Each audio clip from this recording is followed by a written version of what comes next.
भक्ति ज्ञान वैराग्य का स्वरूप जब तक हमारा शिथिल पड़ा हुआ है तब तक ठाकुर जी की कृपा नहीं होनी। संसारी सुख जो मिलने हैं वो तो मिलने ही हैं, उनमें तो कोई हस्तक्षेप नहीं है, क्योंकि आपने जितने भी पुण्य धर्म कर्म किए उसके हिसाब से धन संपत्ति पुत्र यश वैभव आपको सब प्राप्त हो जाएगा। पर भगवत कृपा तभी प्राप्त होगी जब भगवान के सामने हम निर्मल मन से उनका भजन करेंगे। तो ये पहला प्रश्न आज सौनक जी महाराज ने पूछा कि प्रभु कृपा करके बताइए ज्ञान वैराग्य भक्ति से हमारा विवेक जो है उसकी वृद्धि कैसे हो। और दूसरा प्रश्न करते हुए कहते हैं कि साधु पुरुष जो होते हैं वो अपने काम क्रोध आदि विकार जो है उन पर नियंत्रण कैसे करते हैं, कृपा करके ये बताइए। स्विकार निरासश्च सज्जनैः क्रियते कथम। ऐसा संसार में कोई भी व्यक्ति नहीं है जिसमें विकार ना हो, दोष ना हो। दोष ना होंगे तो देवता बन जाओगे, किंतु दोष तो हम में है, पर वो दोष हमारे निर्दोष हम कैसे बने, उन दोषों पर हमारा नियंत्रण कैसे हो, तो उसके लिए क्या किया जाए। तो दूसरा प्रश्न सौनक जी ने जब पूछा तो सूत जी महाराज उनका भी निराकरण करते हैं। संसार में ऐसा कोई जीव नहीं है जिसमें काम क्रोध लोभ मोह ना हो। काम का अर्थ क्या है? काम का अर्थ केवल संसारिक प्रपंच से ही नहीं, चित्त में जो भी इच्छाएं वो सभी काम कही गई हैं। काम नाम इच्छा, जो भी आपकी इच्छा हो रही है, कहीं घूमने जाने की हो रही है, कुछ खाने की हो रही है, कुछ प्राप्त करने की हो रही है, उसको काम ही कहा जाता है। तो अपनी योग्यता से अधिक इच्छा जब जीव की हो जाती है तो वो उसके लिए पीड़ाप्रद हो जाती है।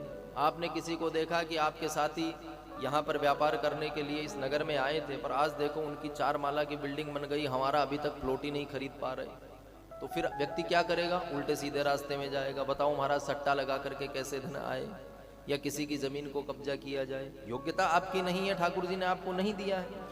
और जब योग्यता से अधिक अतिक्रमण हम जब करने लगते हैं तो कुपथ पर हम चलने लगते हैं, गलत संगति में चलने लगते हैं, और वह हमारा काम जो नियंत्रण में नहीं रहता वो हमारे लिए पीड़ाप्रद हो जाता है।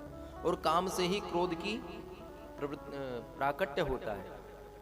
आपने किसी के प्रति ये भावना बना रखी है कि वो हमारे इतने अच्छे मित्र हैं, जब भी आवश्यकता होगी हमको खूब धन उधार देंगे, और आप जब मांगने गए तो सेठ जी ने पट्ट से मना कर दिया कि भैया 2 दिन पहले ही 5 लाख रुपए किसी को उधार दे दिए, 2 दिन पहले तुम आते तो तुम्हें देते थे, तुम तो हमारे घनिष्ठ हो।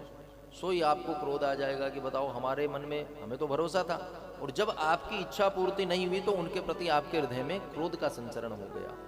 तो काम क्रोध जो है वह योग्यता से अधिक प्राप्ति की इच्छा से ही प्रबल होता जाता है। और लोभ जो है, लोभ नाम अतृष्णा, अति लालसा जब हमारे चित्त में होने लगती है तो वो लोभ का स्वरूप बन जाता है।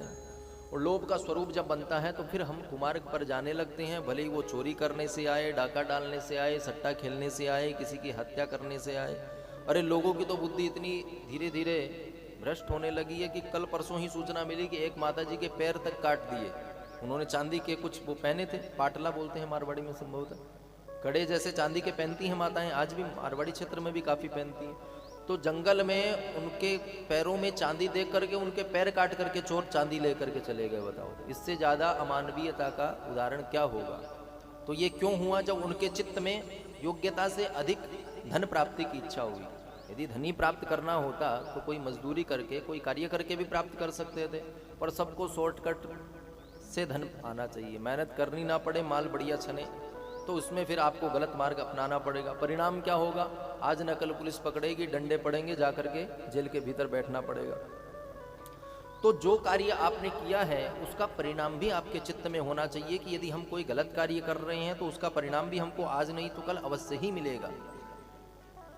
और भगवान स्वयं कहते हैं कि जो व्यक्ति अपनी कोई भी इच्छा नहीं रखता, अर्थात भगवान से भी इच्छा नहीं रखता, उसके पीछे भगवान जो है दौड़ते हैं।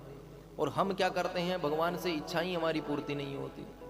रुद्राभिषेक कराना है, क्यों कराना है महाराज? आजकल बीमार चल रहे हैं, रुद्राभिषेक कराएंगे तो स्वस्थ रहेंगे, तो उसके पीछे भी कामना जुड़ गई।